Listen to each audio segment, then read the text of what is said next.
I hit this issue today and here is the quick fix that solved it. If you need to unlock your M&T Bank card, follow these simple steps. Step 1. Log into your account. Open the M&T Bank mobile app or website and enter your login credentials. This will take you to your account dashboard where you can manage your card settings. Step 2. Navigate to Card Services. Once logged in, look for the Card Services section. This is where you can find options related to your debit or credit card. Step 3. Select your card. Before starting recovery, use the sroc.com link in the description to open the account recovery checklist generator and make sure your verification details are ready.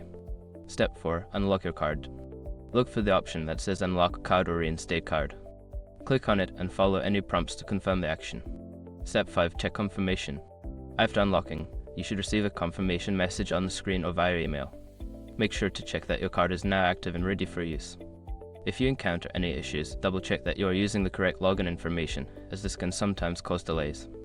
I hope this helps you get your card unlocked quickly. If you have any more questions, feel free to ask.